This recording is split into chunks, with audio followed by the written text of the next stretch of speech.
Olá, boa noite a todos, boa noite a todas. Sejam bem-vindos a essa palestra da Casa Espírita lá Espírita Casa de Samaritano Perdão do Lex.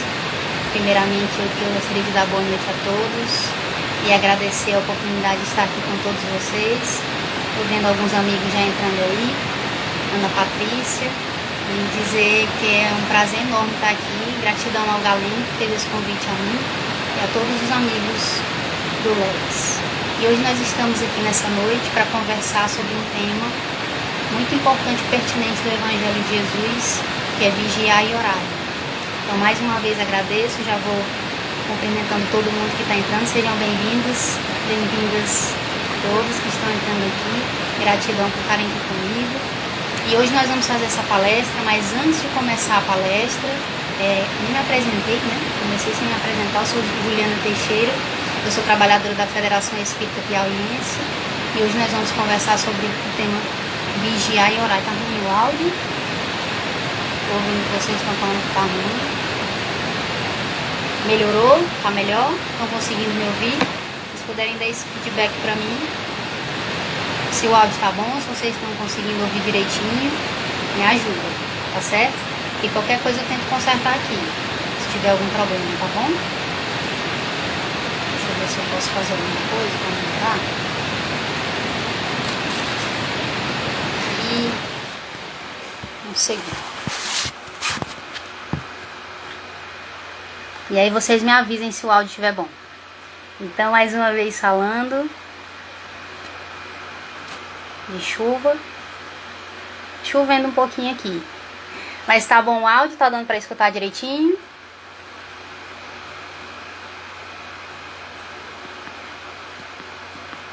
É que tá tendo uma chuvinha aqui, por isso que tá esse barulho. Que bom que melhorou, certo? Então, mais uma vez, sejam bem-vindos. Eu sou Juliana Teixeira, sou trabalhadora da Federação Espírita Piauiense e é um enorme prazer estar aqui com vocês hoje para falar sobre esse tema do Evangelho de Jesus, vigiar e orar. Mas antes da gente começar a palestra em si, eu vou fazer a leitura de uma mensagem de Emmanuel e aí na sequência a gente faz uma prece e começa a palestra, certo? Boa noite, amigos. Então eu vou fazer aqui a leitura de uma mensagem de um livro que eu acredito que vocês conheçam muito bem, que é um livro de mensagens de Emmanuel, mas eu vou mostrar para quem não conhece. Vinha de Luz.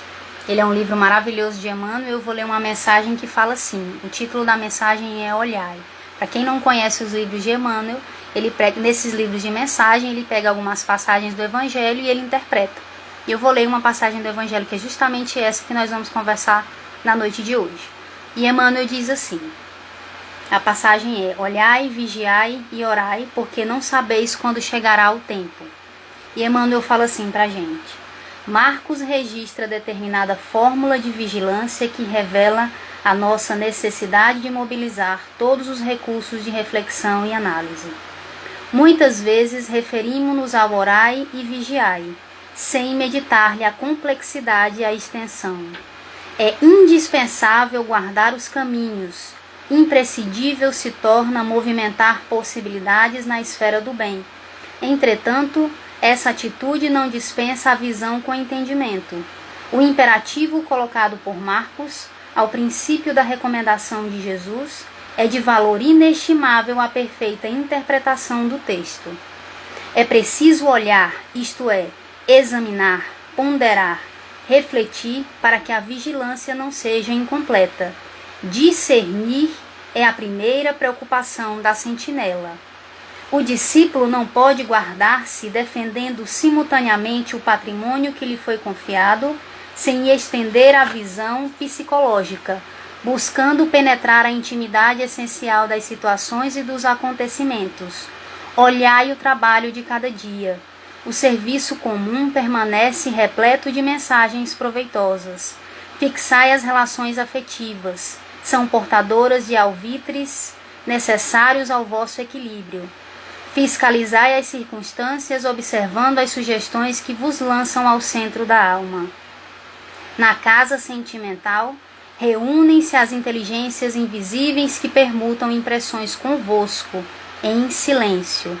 Detende-vos na apreciação do dia, seus campos constituídos de horas e minutos, São repositórios de profundos ensinamentos e valiosas oportunidades.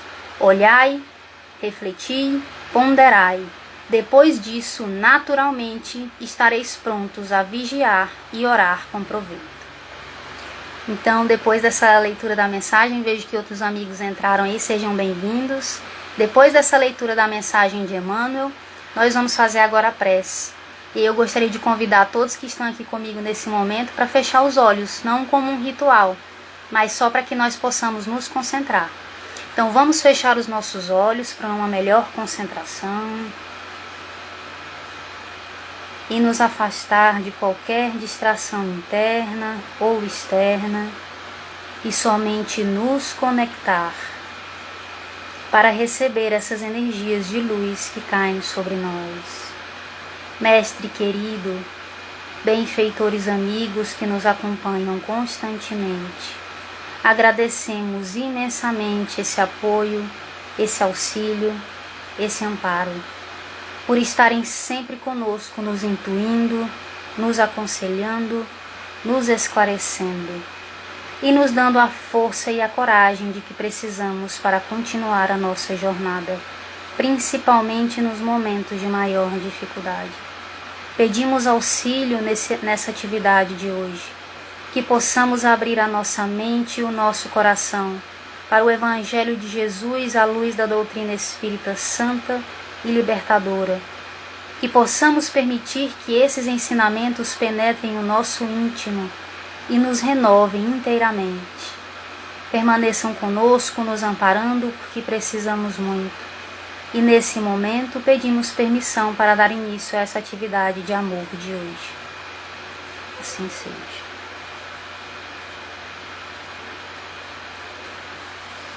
Então, depois de termos feito a leitura da mensagem e termos feito a prece, agora nós vamos começar a nossa palestra com o tema Vigiai e Orai. E vocês perceberam que eu fiz a leitura de uma mensagem de Emmanuel do Evangelho de Marcos. O Evangelho de Marcos é o único evangelho que tem essa passagem por completo. Olhai, vigiai e orai. Mas aí eu fiz questão de trazer o tema como vigiai e orai porque é o mais conhecido da gente. A gente escuta muito isso no Evangelho e se repete nos outros evangelhos de Lucas, de João e de Mateus.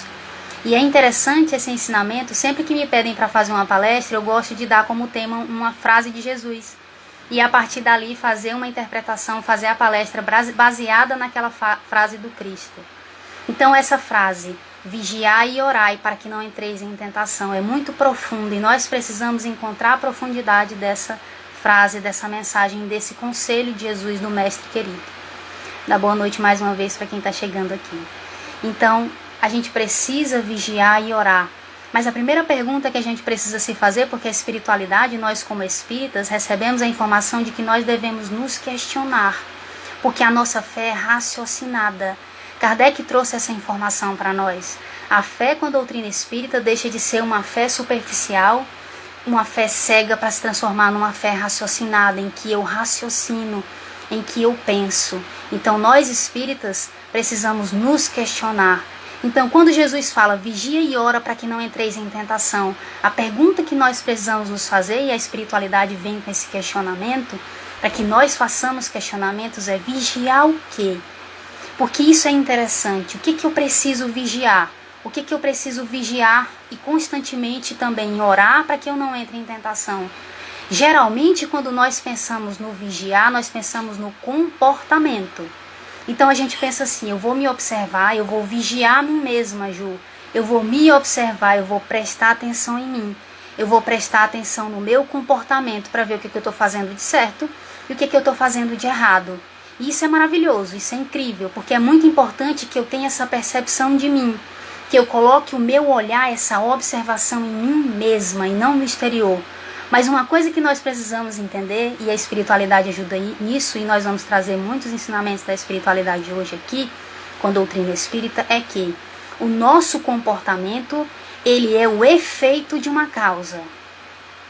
Então o meu comportamento, ele não brota, ele não surge do nada, qualquer que seja ele, qualquer que seja um comportamento que eu tenha percebido que não seja condizente com o Evangelho, qualquer comportamento meu, um acesso de raiva, impaciência, ciúme, qualquer característica minha, ser ciumenta, invejosa, sentir raiva constantemente, não ter autodomínio em relação a isso, perder a cabeça, não ter a doçura que eu gostaria de ter, tantas outras características que nós temos que nós gostaríamos de modificar. Esse comportamento, ele não brota do nada na gente, tem todo um mecanismo, um padrão que faz com que ele aconteça. Então, quando eu vigio apenas o meu comportamento, o que vai acontecer? Eu estou vigiando o efeito e eu não estou vigiando a causa. Eu estou vigiando a consequência e não estou vigiando a origem. E aí o que acontece? Eu acredito que vocês que estão aqui comigo já tentaram fazer mudanças nos hábitos. Eu acredito que sim. Mudança nos comportamentos de vocês. Vocês pensam assim, eu tenho uma determinada característica que eu gostaria de mudar tanto. Meu Deus, me ajuda para que eu faça essa mudança. Meu Deus, me ajuda para que amanhã eu esteja melhor e eu faça diferente. E o que acontece muitas vezes? E aqui eu estou falando de características simples, desde o momento de dormir mais cedo, acordar mais cedo, que é um hábito, um comportamento, até um comportamento mais agressivo que eu gostaria de transformar. Qualquer comportamento que eu tenha, que eu possua, tem um padrão, tem um processo, tem um mecanismo para que ele exista. Então, se eu vigiar somente o meu comportamento, eu vou estar deixando coisas de lado. Eu vou estar deixando todo o início e o meio do processo que geraram o meu comportamento. E onde que começa o meu comportamento? Leon Denis, no livro Problema do Ser, do Destino e da Dor, vem falar que tudo começa no nosso pensamento. Que o nosso pensamento, ele é criador. Ele gera as situações que acontecem na nossa vida, ele molda o nosso perispírito. Olha o que Leon Denis diz, o nosso pensamento molda o nosso perispírito. E como o perispírito, digamos assim, falando de uma maneira bem simples, é a forma do nosso corpo físico, molda o nosso corpo físico também. Então, tudo começa no pensamento. Leon Denis diz no Problema do Ser, do Destino e da Dor, que o meu pensamento gera as minhas palavras e as minhas ações. Então, se o pensamento gera palavras e ações, as ações que são os meus comportamentos são derivados do que eu penso. Por isso que é difícil quando eu vou mudar um comportamento, quando eu vou mudar uma característica minha, porque eu ataco, eu vou tentar mudar já no fim. E eu não vou ver de onde ele se inicia, onde começa. Joana de Ângeles, durante a série psicológica, mostra isso muito claramente para nós. Tudo vai começar ali, no nosso pensamento. E o nosso pensamento vai gerar um sentimento em nós. E esse sentimento gera emoções em nós. E nós externalizamos falando e agindo. Ou não. Então é interessante. Se eu vigio só o comportamento, o que eu estou deixando de lado? Pensamento, sentimento, emoção. O que eu falo para trás? Eu não estou vigiando tudo isso, essa cadeia toda para chegar no comportamento que eu tenho. Olha o tanto de coisa que eu não estou observando. Olha o tanto de coisa que eu não estou colocando luz, percebendo e vigiando para não entrar em tentação. E passa batido, sim, se a gente pode dizer. Por isso que é vigiar pensamento, sentimento, emoção, palavra e ação. Vigiar o combo, se a gente puder falar dessa forma. Vigiar tudo. Porque se eu vigio só o meu comportamento, vai ficar muito complicado para mim, porque eu não vou conseguir identificar como que ele surgiu. Outra coisa interessante, se eu vigio só o meu comportamento, muitos dos meus pensamentos, dos meus sentimentos ficam só comigo. E vocês não têm nem ideia, vocês nem sabem. Tem muito pensamento meu, que quem convive comigo, quem já me viu em alguma palestra, quem já me viu na federação, quem é meu amigo, não sabe que eu tenho, só eu sei. E ele não se externaliza. E ele não vai se materializar. Ele fica só em mim.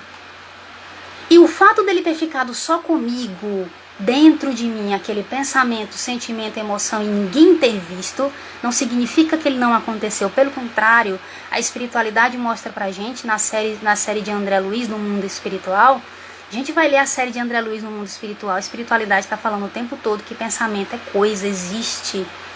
A gente plasma, tem cheiro, tem cor, tem tudo. Então existe, não é só uma coisa abstrata. Eu pensei e aquilo não significa nada. Então olha a importância de eu vigiar desde o começo. Olha a importância de eu vigiar tudo. Por quê? Porque o comportamento que eu tenho é derivado do que eu penso. Leon Denis fala isso, Joana de Ângeles fala isso, Emmanuel também fala isso. A espiritualidade nos mostra isso. É derivado do que eu tenho na minha mente, no que eu penso. E tem muitos pensamentos que não são exteriorizados, que não vêm para fora, que ficam só comigo. Imaginemos a quantidade de pensamentos que tem dentro de nós e que não são materializados. Quantidade de pensamentos que ninguém consegue perceber que estão só conosco.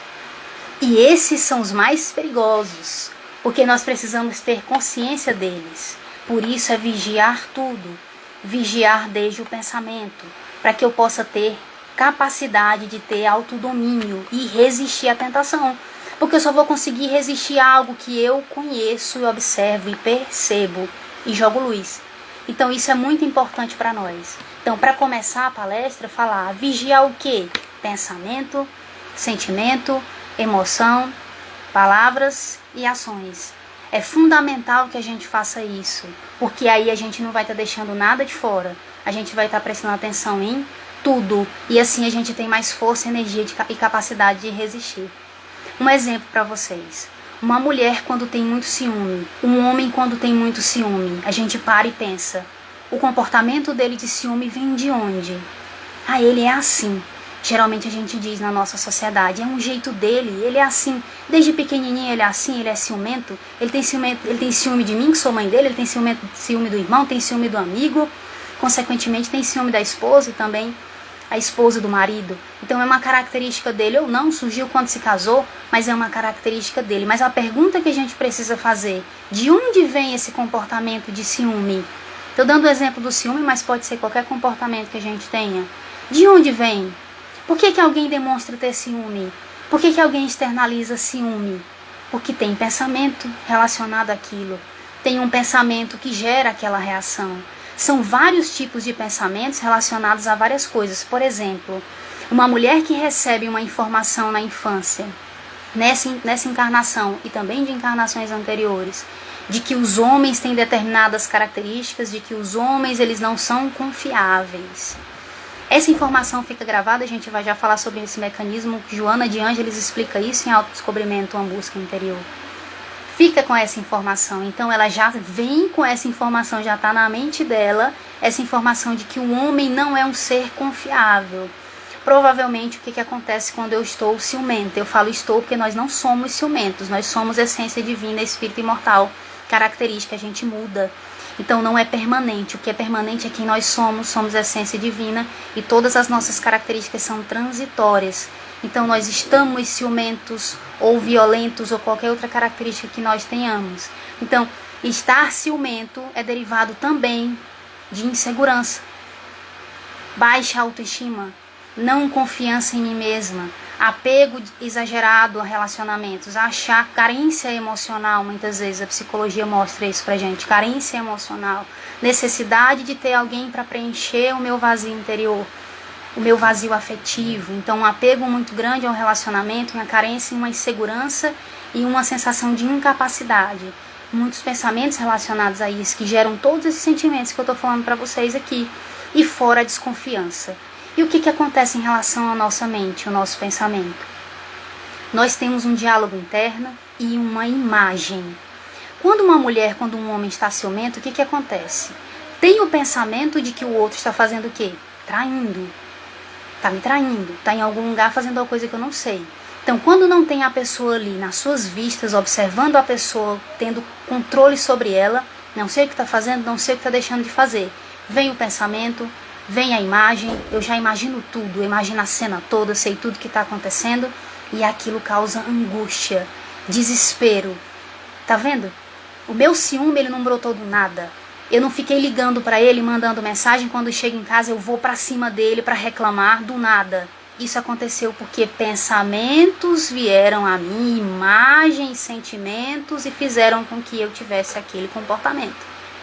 Então eu digo, meus amigos, meu esposo, namorado, não sei, quem quer que seja que esteja sofrendo, porque é muito sofrido o ciúme. Para quem sofre, para quem está sofrendo com ele também, parceiro quando tem ciúme.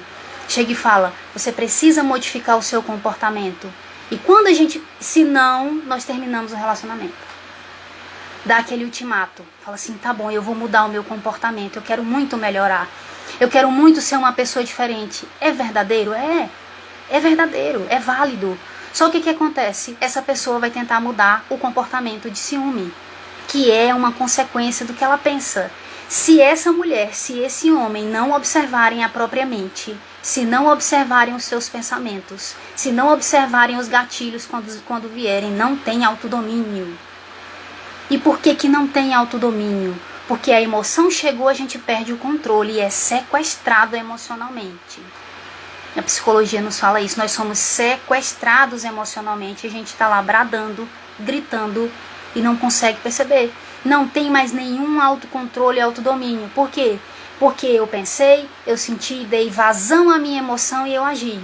E aí aquela mulher fala, tá bom, eu vou fazer alguma coisa para mudar o nosso relacionamento. Você pode sair com seus amigos. E aí ele vai sair com os amigos. Ou o marido fala isso, o ciumento ou a ciumenta, aquele que está ciumento nesse momento. Tudo bem, pode sair com seus amigos. Aí vai sair com os amigos. E o que vai acontecer?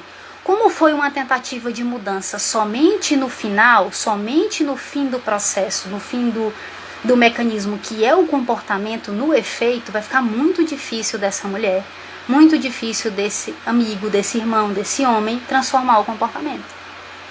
Porque o que faz com que ele se destrambele, se perturbe, é o pensamento. Então, se ele não estiver vigiando esse pensamento, prestando atenção nesse pensamento, se ele não souber, ela não souber exatamente que pensamento é, domina e eu faço de novo. De novo, gente, porque é automático. É um padrão de comportamento. Então, estou ciumenta? A primeira pergunta que a gente deveria se fazer, será que eu tenho ciúme? Eu estou falando só uma característica, certo? Mas aí pode ser com qualquer outra. Será que minha raiva? Será que eu sou uma pessoa muito raivosa? Será que eu tenho ciúme? Quais são os meus pensamentos? O que me leva a desconfiar do meu marido? É o que eu penso. E aí se essa mulher, se esse homem fizerem esse movimento de se observar e prestar atenção e vigiar lá do início, que é o pensamento, eles vão ver. Eles vão perceber o pensamento perturbando, gente. Joana de Ângeles fala de pensamentos masoquistas, ou seja, são pensamentos masoquistas que me machucam, que me maltratam, que me perturbam. E aí essa mulher vai olhar, eu sou ciumenta? Não, eu estou ciumenta. Por quê? Olha os meus pensamentos. Olha a imagem que eu estou criando mental. Eu já estou vendo toda a cena do meu marido me traindo, da minha esposa me traindo. E aí eu fico em perturbação e não respondo mais por mim. Então se eu não percebo aqui no início, se eu não vigio aqui no início, fica complicado, porque se eu só vou no fim, no efeito, eu não tenho como fazer. Porque eu não vou saber o que fazer. Vocês, como eu, como todo mundo, a gente sabe que tudo pra gente aprender tem um processo. Então, por exemplo, vocês que sabem dirigir, que estão aqui comigo na palestra, vocês tiveram que aprender a dirigir. Para aprender a dirigir, teve todo um mecanismo, não foi? Vocês receberam toda uma informação, aquela informação vocês receberam, aquela teoria para colocar em prática. É da mesma forma, se só chegassem e falassem para vocês, senta no carro e dirige. Vocês iam conseguir dirigir quando? Sem informação. Vocês iam conseguir ligar o carro, talvez, mas não ia sair. Porque você não tem a expertise, você não tem o conhecimento, a teoria sobre aquilo. Da mesma forma, um comportamento, ele tem início, meio e fim. Ele tem uma razão de ser. Um comportamento não brota do nada. E nós precisamos saber que mecanismo é esse, nós precisamos saber que padrão é esse para que a gente possa verdadeiramente vigiar. E resistir à tentação, que é o mais importante. Como que eu vou resistir a uma coisa que eu não conheço? Então nós pensamos, ela é assim, ela é ciumenta, não tem jeito para ela, não tem solução. E o que a espiritualidade diz? Olha para ti mesmo, autoconhecimento, presta atenção em ti, se analisa, reflete, observa e você tem condições de modificar o comportamento, mas a partir do momento que nós entendemos que ele tem um início, um meio e um fim. Que ele não surge nem brota do nada. E assim é com qualquer comportamento nosso. Qualquer comportamento nosso. Por quê? O que vai acontecer? A Lírio de Cerqueira Filho, que é um palestrante maravilhoso da Federação Espírita do Mato Grosso, ele tem um livro chamado Psicoterapia à Luz do Evangelho de Jesus. Não, Psicoterapia à Luz do Evangelho somente, o nome do livro. Joana de Ângeles fez o prefácio desse livro, maravilhoso. E no prefácio do livro, Joana de Ângeles aconselha que nós façamos a leitura do livro.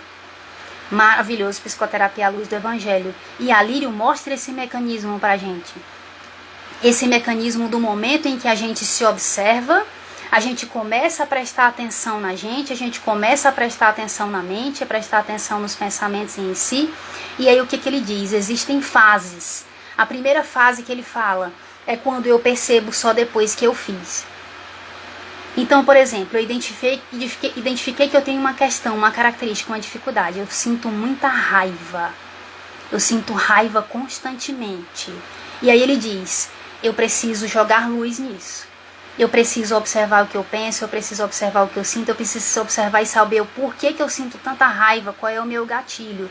Jogo luz. A Lírio diz que nesse momento, quando eu jogo a percepção para analisar, eu vou me acostumando com isso. Com o tempo eu começo a me perceber. Eu faço, vejo só depois. Vou treinando, a gente vai já falar sobre algumas técnicas que Joana de Ângeles ensina pra gente fazer isso, mas já adiantando, vou fazendo, com o tempo eu percebo no meio, ou seja, eu estou fazendo aquilo de novo e percebo no meio. A Ana tá perguntando qual é o nome do livro, é Psicoterapia à Luz do Evangelho, prefácio de Joana de Ângeles, Alírio de Cerqueira Filho, Psicoterapia à Luz do Evangelho. E aí ele diz, a gente percebe no meio. Eu tô fazendo e tô percebendo que tô fazendo de novo o comportamento. Ele diz, e com mais exercícios eu percebo antes e eu me seguro para não fazer. Até que chega um momento em que eu não faço mais.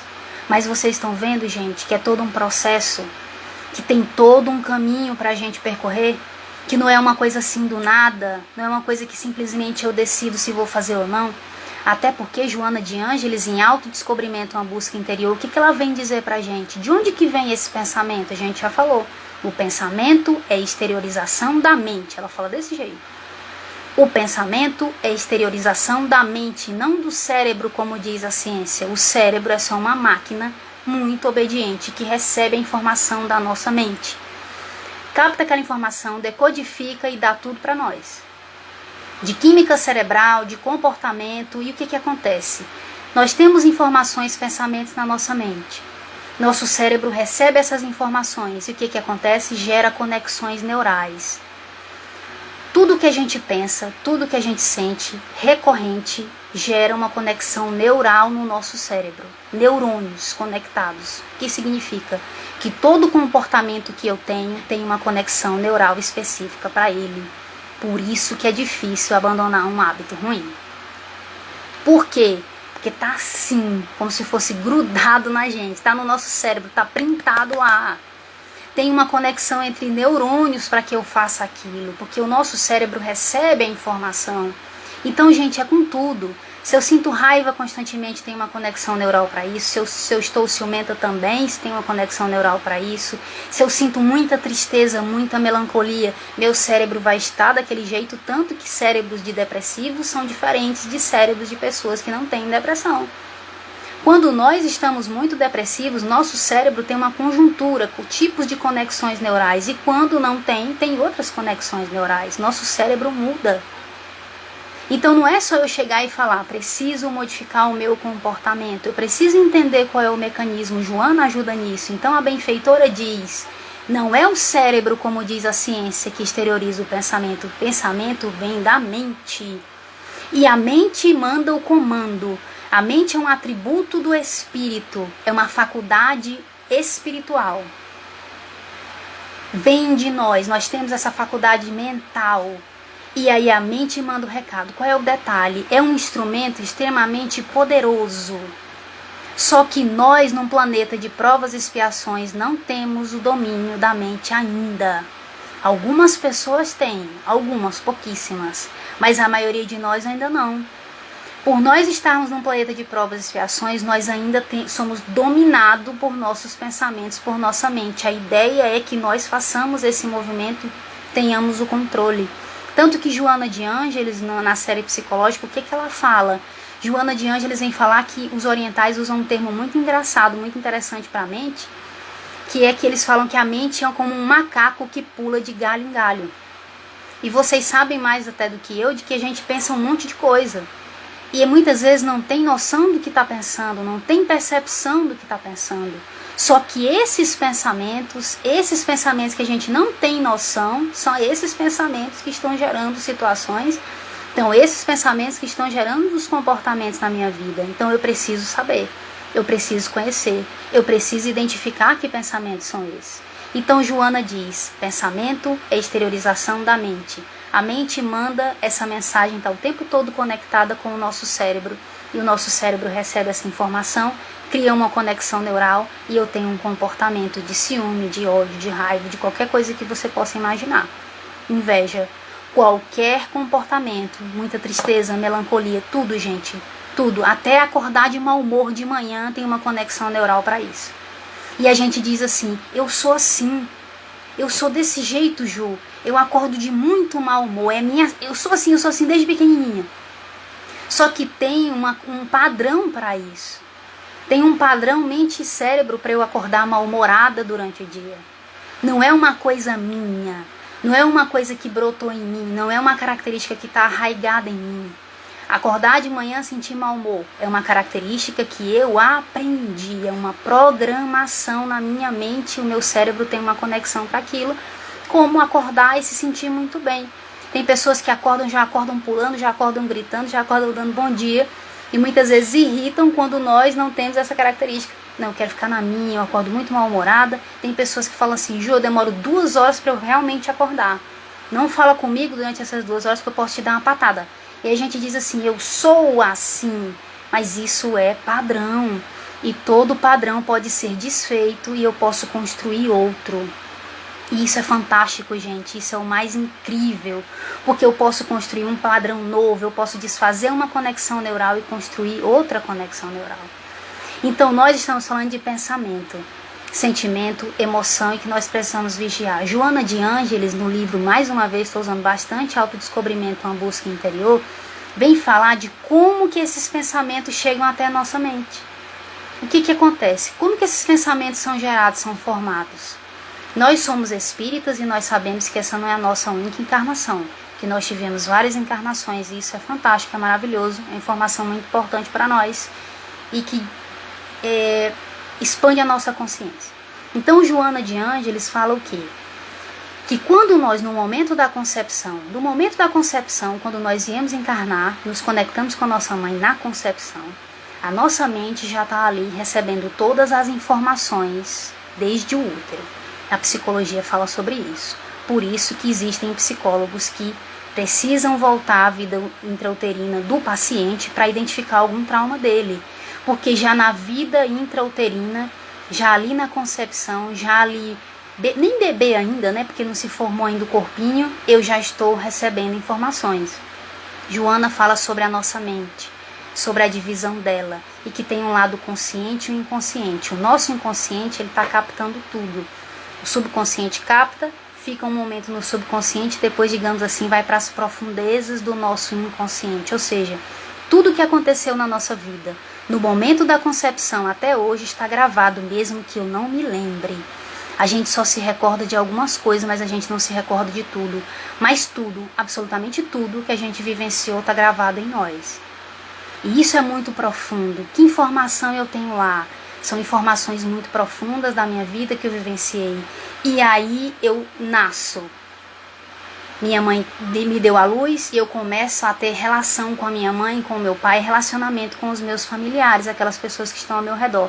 Recebo informação, estou totalmente aberta. O que a psicologia diz? De 0 a 12 anos nós estamos totalmente abertos para receber informação na nossa mente. A nossa mente está assim, aberta, o nosso subconsciente está aberto para receber essas informações. E aí nós temos contato com cultura, com ideias, com crenças, com pensamentos, com maneira de viver a vida que a gente recebe da nossa família, que a gente recebe na escola, que a gente recebe da sociedade em geral, que a gente recebe de todo mundo que se relaciona conosco. Essas ideias formam os pensamentos que nós temos. Então, se eu estou inserida numa cultura extremamente opressora em relação à mulher, e se eu sou homem, eu recebo uma informação de que a mulher é um ser inferior. Então, a minha informação, a informação que eu tenho dentro de mim é que a mulher é um ser inferior. Então, os meus pensamentos todos vão ser baseados nessa percepção que eu recebi, nessas informações que eu recebi. Então, meus pensamentos são de que mulheres são inferiores, só para a gente ter uma noção. Então, esses pensamentos que nós vamos construindo são derivados desse ambiente em que a gente vive. Então, se o ambiente em que a gente vive é um ambiente que é insalubre, um ambiente de dor, um ambiente de sofrimento, nós vamos receber informações desse nível. E as informações que vão vir para a nossa mente vão ser de sofrimento, vão ser de dor. Então, assim, nós recebemos a informação, nossa mente capta e programa comportamentos para nós. Um exemplo, Joana de Ângeles fala da mãe castradora. Quando nós temos uma mãe castradora, o que acontece com o filho? Geralmente ele fica ensimesmado de Joana de Ângeles, inibido ao extremo, porque recebeu uma educação muito castradora, que castra, que poda. Então fica muito inibido, fica muito ensimesmado, ou seja, muito dentro de si. E aquela criança fica com aquela informação, recebe informações muitas vezes negativas, informações relacionadas a ela mesma. Às vezes a mãe, o pai, num momento de impaciência, num momento de raiva, falou algo que não deveria, algo que causou algum sofrimento. Aquela informação vai ficar gravada, aquilo vai ficar dentro de mim, e aquela informação vai gerar pensamentos, sentimentos, emoções, e eu vou ter comportamentos relacionados àquilo. É por isso que é tão importante a gente ter noção em relação à nossa mente. A gente precisa entender que padrão é esse. E Joana de Ângeles vem nos falar que esse padrão, ele é implantado na nossa mente por repetição. Olha que interessante isso, por repetição. Eu vou recebendo aquelas informações repetidas vezes, e aquilo fica gravado em mim. E aí, a partir daquelas informações que eu estou recebendo, daquela informação que chega a mim, eu gero pensamentos, e aí, consequentemente, aquilo que a gente já conversou, eu tenho comportamentos tais relacionados àquilo. Então, todo comportamento que eu tenha, fulano é machista. Ele é machista porque ele nasceu machista? Ele é machista porque ele recebeu uma informação ao redor dele, os familiares, amigos, a cultura, a sociedade, e aí ele recebe aquela informação, tem pensamentos relacionados àquilo e age daquela forma. Para que ele deixe de ser assim, ele precisa reprogramar a programação que tem na mente dele. Então isso é fantástico, gente, porque é um padrão. Todo comportamento que a gente tem um padrão. Então, se tem um padrão, eu posso modificar esse padrão. É por isso que muitas vezes a espiritualidade fala que nós precisamos de pouca coisa para mudar uma característica. E a gente fica assim, como assim? Eu sei o quanto é difícil mudar uma característica em mim. Eu sei o quanto é difícil fazer o movimento, mas começar eu preciso saber por onde. E Joana de Ângeles ajuda muito nisso. Joana de Ângeles vem falar sobre a necessidade que nós temos de reprogramar a nossa mente. De reprogramar a mente que tem uma programação, às vezes, de dor. A mente que está desalinhada, como dizem os mentores na série de André Luiz, no mundo espiritual. O que a espiritualidade está falando para a gente? Nós temos uma mente. E essa mente tem informações. Nós só precisamos trocar essas informações, modificar essas informações por repetição e o nosso comportamento vai se modificar. Vou dar um exemplo para vocês, um exemplo da minha própria vida. Timidez profunda. Não consegui, fobia social, não conseguia me relacionar com as pessoas, não conseguia conversar com elas, não conseguia me aproximar. Em casa até conseguia, mas na rua não conseguia, justamente por ter um padrão mental de que eu não era capaz de me aproximar de alguém, de que eu não conseguiria conversar com a pessoa, de que eu não saberia o que falar. Muito medo, muita insegurança. Recebi essa informação durante a minha infância, tive uma educação muito castradora, não estou reclamando, teve aspectos positivos também, maravilhoso, mas recebi essas informações. Então eu desenvolvi dentro de mim um padrão mental, e esse padrão mental de pensamentos, imagens, sentimentos fizeram com que eu me tornasse tímida. Mas eu não sou tímida, não é uma característica inerente a mim, é um comportamento padrão que eu tenho. E por ser padrão, por ter todo um mecanismo que gerou esse comportamento, eu posso modificar esse comportamento. Eu posso inverter a lógica. Então, se eu estou tímida porque os meus pensamentos e sentimentos são de insegurança, medo e timidez, eu posso inverter a lógica e mudar o meu comportamento e me permitir me relacionar com as pessoas. e ser mais espontânea, leve e natural e conseguir me relacionar. Então isso é muito importante. Por quê? Porque tudo que nós fazemos na nossa vida, todo o comportamento que nós temos é derivado do que nós pensamos. E se eu não vigio e não percebo a ponto de dizer não, fica complicado.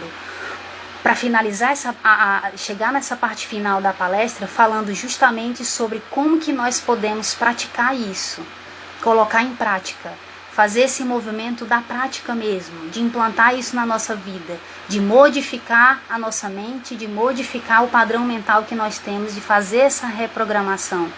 Joana de Ângeles, em Autodescobrimento, uma busca interior, mais uma vez falando do livro, fazendo propaganda, ela diz que nós precisamos reprogramar a mente com urgência. E o que a benfeitora diz? Ela fala que nós precisamos repetir. Autossugestão. Nós precisamos nos sugestionar com ideias, pensamentos otimistas. Olha como é fantástico isso. Da mesma forma como aquele padrão foi gravado na minha mente por repetição de pensamentos, ideias negativas, para que eu modifique aquele meu comportamento, eu preciso reprogramar com novos padrões, com novas ideias, mas repetir é a palavra. Repetir. Então, como a gente acabou de falar, tudo que a gente vai fazer na vida, para a gente ficar expert naquilo, a gente tem que fazer várias vezes. A gente tem que repetir para chegar na perfeição. Da mesma forma, é desenvolver, criar um novo comportamento, uma nova maneira de agir. Eu não vou conseguir fazer isso se eu não me entregar aos exercícios, se eu não repetir constantemente para mim mesma ideias, pensamentos. E aí fica um pouco abstrato, porque você fala, Ju, eu vou só começar a conversar comigo. É muito importante que a gente faça isso. Porque esse movimento de autossugestão é muito íntimo, é meu comigo mesma. Eu preciso observar a mim mesma, saber o que eu preciso modificar e começar a conversar comigo e me autossugestionar para que eu modifique o meu pensamento. Exemplo, timidez profunda, preciso fazer uma palestra, ainda estou com uma timidez profunda, se alguém se identificar. Tenho uma timidez profunda e preciso falar em público e não consigo. A partir do momento que eu começo a me observar, percebo a angústia, percebo o tremor. Se é um pensamento constante, é automático. Então eu só sinto a angústia, eu começo a suar frio, minha mão começa a tremer automaticamente, involuntário, sem eu querer. Tenho um frio na barriga enorme, eu não consigo conversar direito, eu começo a passar mal, muitas vezes acontece, eu começo a suar a minha mão, muita ansiedade, insegurança e medo. Se eu percebo isso, o que Joana de Ângeles vem nos dizer? Diálogo conosco, autossugestão, conversar comigo, falar o contrário do que provavelmente eu estou pensando. Vai dar tudo errado, eu estou com muito medo, eu vou pagar mico, vou passar vergonha, vai dar branco, ninguém vai gostar do que eu vou falar. Preocupação exagerada com o que vão pensar de mim, e eu posso conversar comigo. Eu sou espírito imortal, essência divina, sou aprendiz da vida, e aprendiz é aquele que não sabe e tem o direito de errar. Errar faz parte do processo de aprendizagem. Eu começo a conversar comigo para que eu consiga resistir à tentação de fugir e não fazer a palestra. Se eu tenho muita raiva, sinto muita raiva, preciso identificar que raiva é essa, de quê, do quê, qual o motivo. Mais uma vez falando especificamente de mim, que eu estou aqui conversando com vocês, quem me conhece sabe, eu sinto muita raiva quando alguém diz que eu fiz uma coisa sem eu ter feito. Essa raiva melhorou, diminuiu? Diminuiu. Mas eu ainda tenho ela aqui e trabalho constantemente. Se alguém diz que eu fiz uma coisa sem eu ter feito, às vezes eu explodo. A minha raiva é essa, eu preciso saber que raiva é, qual é a característica dela, para quê? Para que eu resista à tentação de sentir raiva.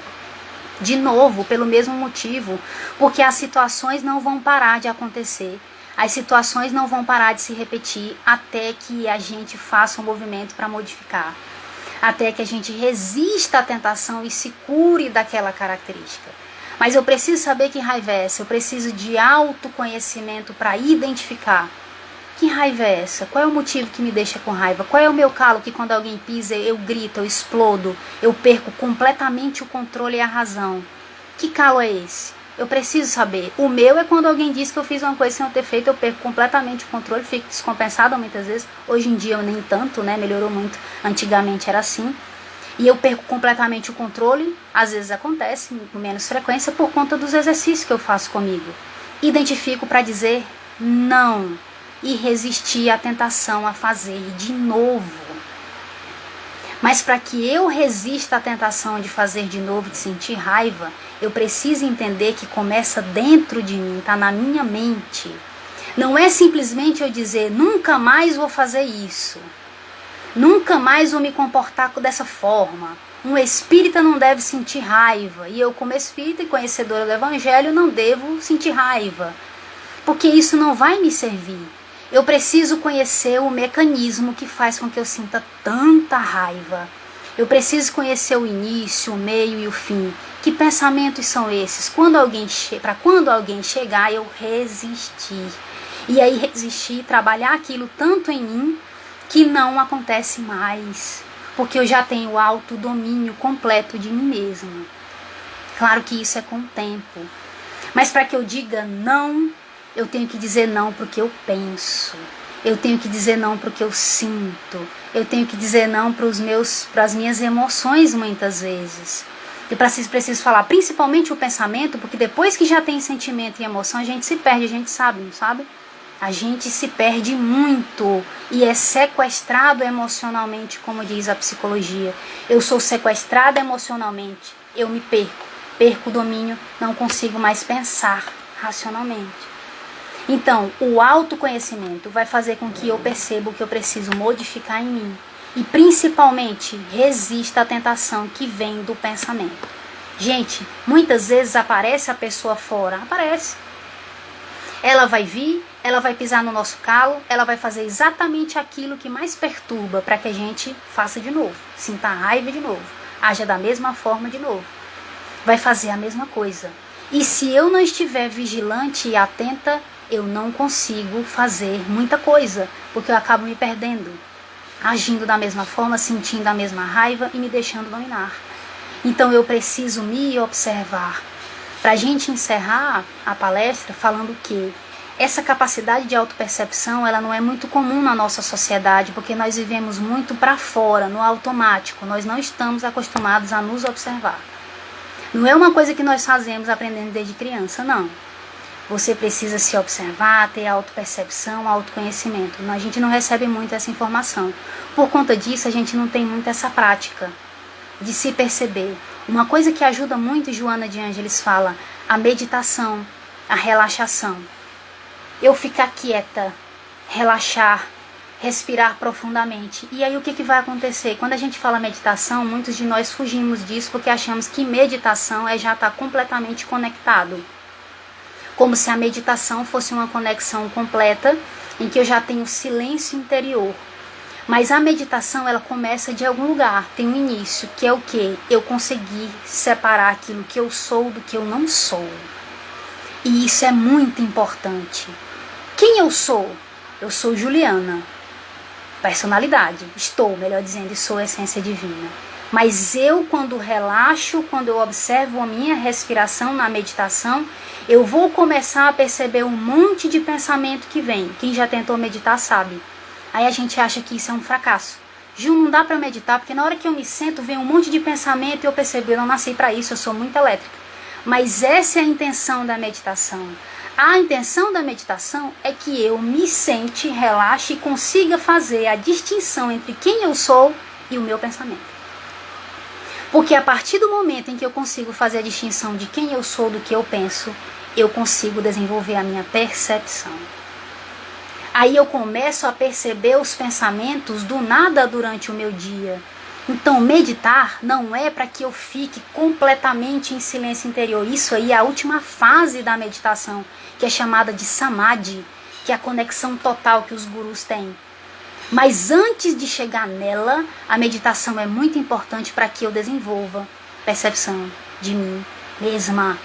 Para que eu saia do automático e perceba o que eu penso e o que eu sinto, gente. Porque a gente vive no automático, a gente vive fazendo as coisas. Tá aqui, o pensamento está em outro lugar. É assaltado constantemente, sequestrado constantemente mentalmente. Nós estamos num lugar, nossa mente está em outro. Então, meditação, relaxação, aconselho a Joana de Ângeles, para que eu me perceba e seja capaz de resistir a qualquer tentação. Prece, vigia e ora para que não entreis em tentação.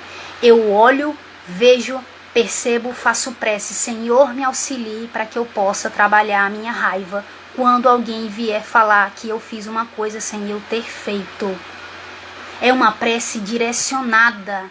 Não é uma prece em que eu simplesmente falo, Senhor, me auxilie para que eu consiga trabalhar a minha raiva, para que eu seja mais amorosa e paciente. Não, é uma prece direcionada para mim mesma, porque eu sinto raiva quando as pessoas falam que eu fiz uma coisa sem eu ter feito.